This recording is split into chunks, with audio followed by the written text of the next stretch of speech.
Fala turma, tudo bem com vocês? Eu sou o professor Rodrigo Filomeno. Na aula de hoje nós vamos conversar sobre um assunto muito atual, que está aí, ó, batendo na porta. São os Jogos Olímpicos.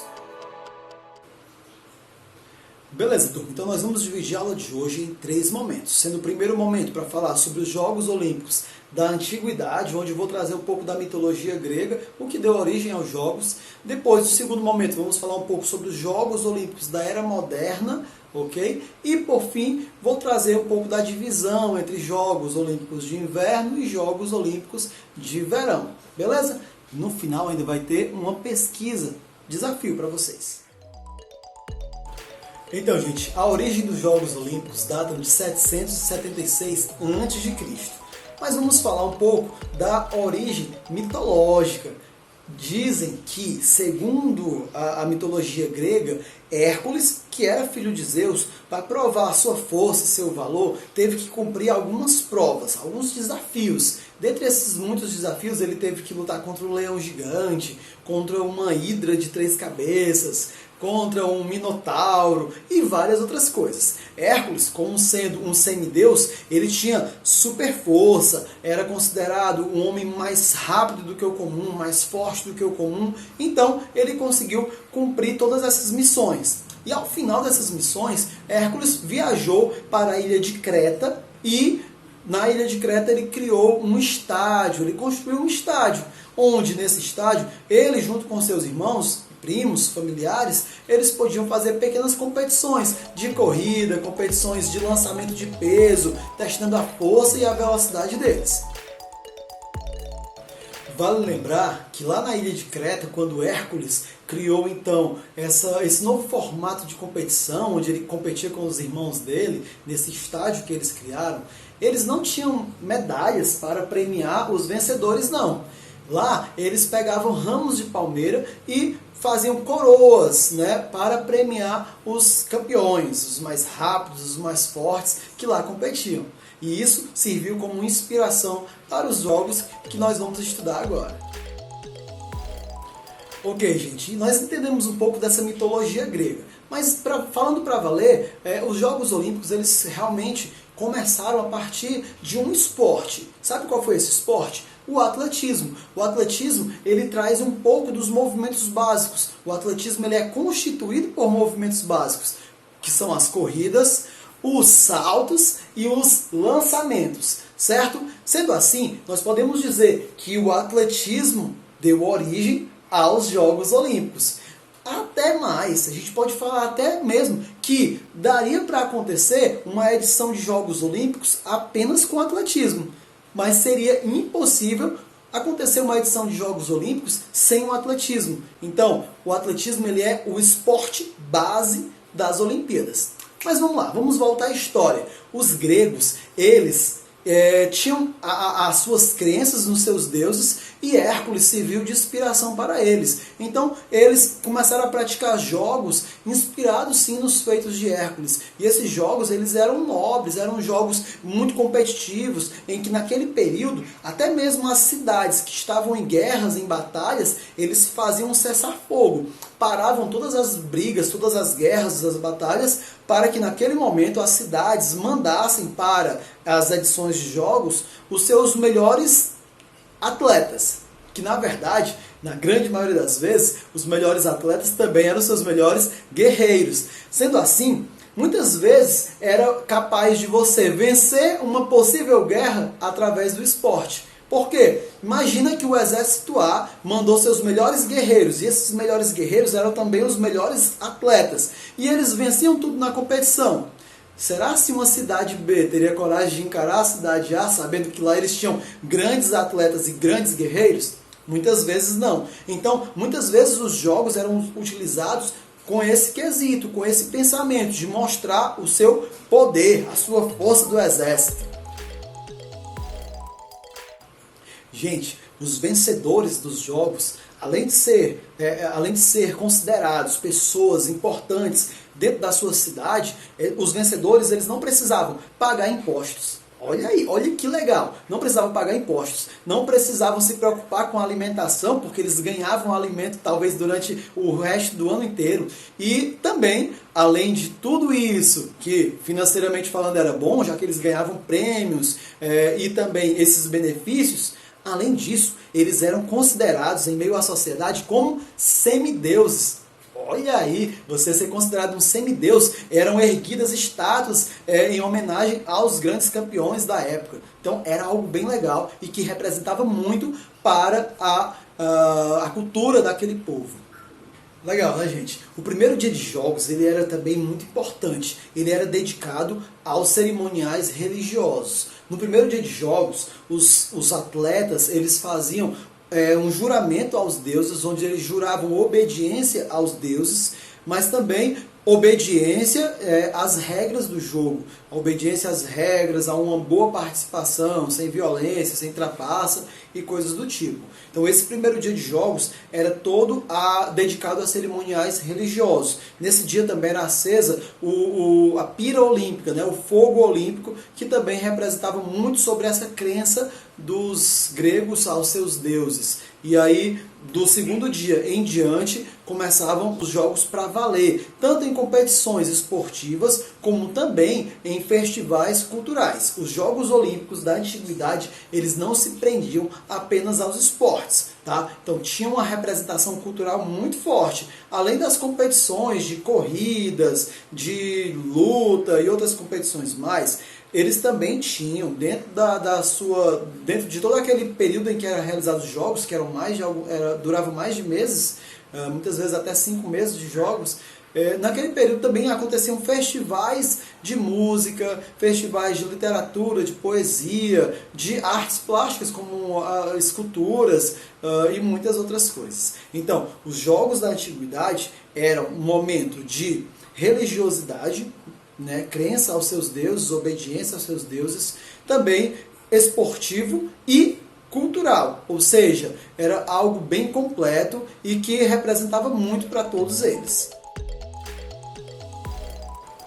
Gente, vocês lembram quando estudamos a história da educação física? Pronto, quando nós estudamos a história da educação física, a gente falou sobre os períodos. E aí nós tínhamos o primeiro período, que era o período pré-histórico, o segundo, que era o clássico, o terceiro, que era o medieval, e aí vinha o Renascimento e o período contemporâneo, certo? Os Jogos Olímpicos, eles surgiram ali no período clássico da história. Então, nesse período, muitos pensadores da época acabavam participando dos Jogos Olímpicos para ter ali uma oportunidade de expor seus ideais, né, seus pensamentos e teorias.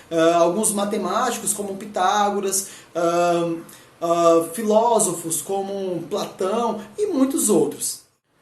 Bem legal, né? Porém, gente, com a dominação do Império Romano, eles acabaram assumindo os Jogos Olímpicos e transformaram os jogos que eram benéficos para a população daquela região, em vários aspectos, seja religioso, social, cultural. Eles conseguiram transformar os jogos em jogos violentos, eram bem cruéis. Eles juntavam o povo dentro das suas grandes arenas e botavam lá os gladiadores para lutar até a morte, muitas vezes escravos para lutar contra leões. E isso tudo fez com que o imperador Teodósio I decretasse então o fim dos Jogos Olímpicos da Antiguidade. E agora a gente vai entrar nessa segunda etapa da história dos Jogos Olímpicos, que é trazendo agora os Jogos Olímpicos da Era Moderna. Nesse momento a gente vai falar de uma pessoa muito importante, então eu peço que vocês anotem o nome dele, tá? Na verdade o nome não, mas como ele ficou conhecido, o Barão de Coubertin. Barão de Coubertin, ele acreditava que o esporte ele era algo que fazia bem para o desenvolvimento humano e para a sociedade como um todo. Então, em 1896, ele fez reviver, né, fez renascer das cinzas os Jogos Olímpicos, quando ele criou o Comitê Olímpico Internacional, que é conhecido como COI. Os Jogos Olímpicos da Era Moderna, eles também têm uma estrutura diferente. Eles passaram a ser realizados a cada 4 anos e sempre em um país diferente. Tá? Só houve interrupções da realização dos Jogos no período das grandes guerras mundiais. Mas as Olimpíadas modernas, elas também procuram reviver um pouco daquilo que era tão reverenciado na era clássica, certo? Como a questão cultural. Então, sempre nos Jogos Olímpicos nós temos uma abertura, onde nessa abertura ou na festividade de encerramento, eles trazem um pouco da cultura daquele país, com apresentações de dança, de música, com a representação dos símbolos olímpicos, como o fogo olímpico, né? Os anéis olímpicos e muitos outros. Então, a cultura ainda faz parte dos jogos da era moderna. Muitas vezes, no próprio centro lá de treinamento, né, onde são realizados os jogos, tem algumas apresentações culturais, né, apresentações que representam muito sobre a cultura do país sede, né, o país que está sediando os jogos naquela edição. Você sabia que não é a primeira vez que os Jogos Olímpicos acontecem em Tóquio, lá no Japão? Em 1964 foi a primeira vez em que os Jogos Olímpicos aconteceram no continente asiático. E também foi em Tóquio, lá no Japão. Gente, as edições dos Jogos Olímpicos acontecem a cada 4 anos. Então Tóquio seria uma realização em 2020. Porém, por conta da pandemia, os Jogos acabaram sendo adiados para 2021. Outra curiosidade interessante sobre os Jogos da Era Moderna é que na edição de 1972, em Munique, eles fizeram uma réplica de um anfiteatro romano. E nessa edição, qualquer artista de qualquer parte do mundo poderia chegar nesse anfiteatro e se apresentar. E sempre tinha muita gente ali para poder apreciar a arte que vinha de qualquer parte do país, seja música, dança, teatro, poesia. Então era algo muito legal. Falando em origem dos jogos, vamos trazer também a edição de 2004, que aconteceu em Atenas. Então, foi a primeira vez em que os jogos voltaram à sua origem, né? Então, aconteceu nessa cidade grega que tem uma representatividade muito grande. E vocês lembram da edição de 2016? Quem aí lembra onde aconteceu?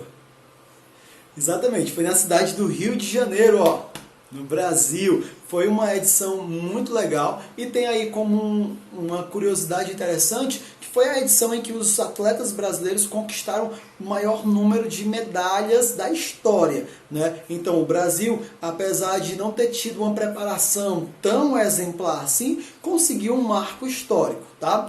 Nessa edição do Brasil houve uma luta muito grande para que fosse incluído esportes característicos dos brasileiros. Entre esses esportes a gente tem o futsal, o skate, o surf, e acabou que não deu certo.